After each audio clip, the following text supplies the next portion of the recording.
नमस्कार, मी अविनाश पाठक आणि आपण बघत आहात प्रतिपक्ष यूट्यूब चॅनलचा स्पष्ट आणि परखड कार्यक्रम। प्रेक्षक हो, स्वातंत्र्य दिनाच्या लाल किल्ल्यावरून केलेल्या संबोधनात पंतप्रधान नरेंद्र मोदी यांनी राष्ट्रीय स्वयंसेवक संघाबद्दल गौरवोद्गार काढले आहेत। आजवर लाल किल्ल्यावरच्या संबोधनातून संघाबद्दल गौरवोद्गार काढले गेले असावेत असं मला तरी काही आठवत नाही। ही बहुधा पहिलीच घटना असेल, त्यामुळे यालाही एक वेगळं महत्त्व प्राप्त झालं आहे। मोदी नेमकं काय बोलले संघाबद्दल तेच आपण जरा ऐकूया। आज मैं बहुत गर्व के साथ एक बात का जिक्र करना चाहता हूं। आज से 100 साल पहले एक संगठन का जन्म हुआ, राष्ट्रीय स्वयंसेवक संघ। 100 साल की राष्ट्र की सेवा एक बहुत ही गौरवपूर्ण स्वर्णिम पृष्ठ है। व्यक्ति निर्माण से राष्ट्र निर्माण के संकल्प को लेकर के 100 साल तक मां भारती का कल्याण का लक्ष्य लेकर के लक्षावधि स्वयंसेवकों ने मातृभूमि के कल्याण के लिए अपना जीवन समर्पित किया। सेवा, समर्पण, संगठन और अप्रतिम अनुशासन जिसकी पहचान रही है, ऐसा राष्ट्रीय स्वयंसेवक संघ दुनिया का ये सबसे बड़ा एनजीओ है। एक प्रकार से 100 साल का उसका समर्पण का इतिहास है। आज लाल किले की प्राचीर से 100 साल की इस राष्ट्र सेवा की यात्रा में योगदान करने वाले सभी स्वयंसेवकों को आदरपूर्वक स्मरण करता हूं। और काहीही देणं घेणं नाही किंवा त्यांना हिंदुत्व माहीतच नाही असे लोकही संघात भाजपात येत आहेत आणि त्याचा परिणाम भविष्यात संघावर होऊ शकतो। जशी गटारातल्या पाण्यामुळे गंगा प्रदूषित होते, तसाच या लोकांमुळे संघही प्रदूषित होऊ शकतो। त्यामुळे संघाने सावध राहायला हवं असं त्यांनी म्हटलेलं आहे। महाराज काय म्हणाले ते आपण थोडं विस्ताराने ऐकूया। पटला नव्हता, ज्यांना कधी हिंदुत्व पटलं नव्हतं आणि ज्यांना नैतिकता कशाशी खातात हे कधी कळलंच नव्हतं, अशा लोकांची आयात फार अधिक प्रमाणात झाली। तर गंगा तर शुद्धच आहे, पण गंगेतल्या नाल्यांनी गंगा प्रदूषित केली, त्याप्रमाणे प्रदूषित होण्याची शक्यता, संघ परिवार तरी प्रदूषित होण्याची शक्यता मला वाटते। आणि त्यामुळे याही ठिकाणी सावध राहण्याची फार आवश्यकता आहे। उभय पक्षी गरज आहे।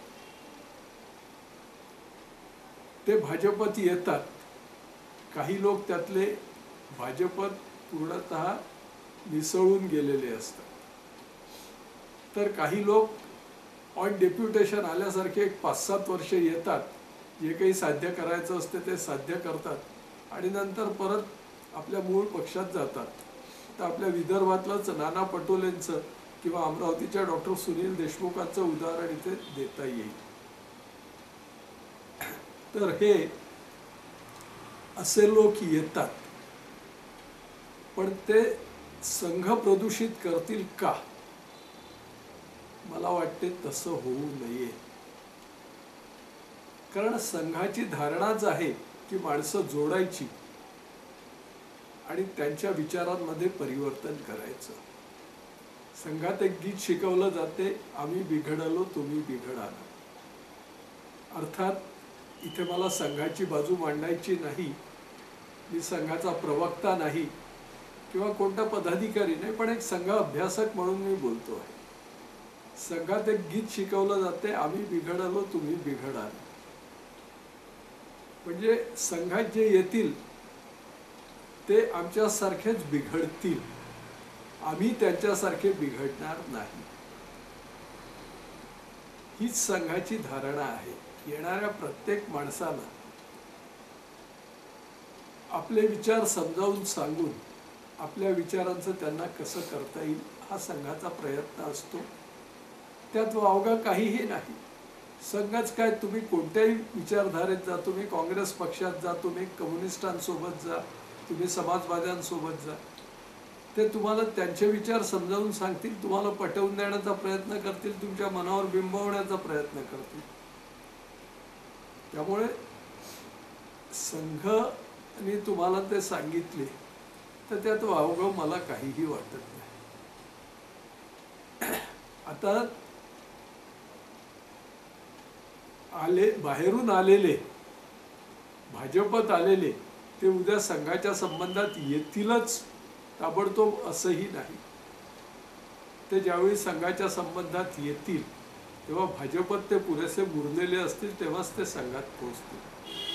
आणि मग संघात पोहोचल्यावर 10 जणांच्या कळपात एक माणूस काही 10 जणांना बिघडवू शकेल असं मला वाटत नाही.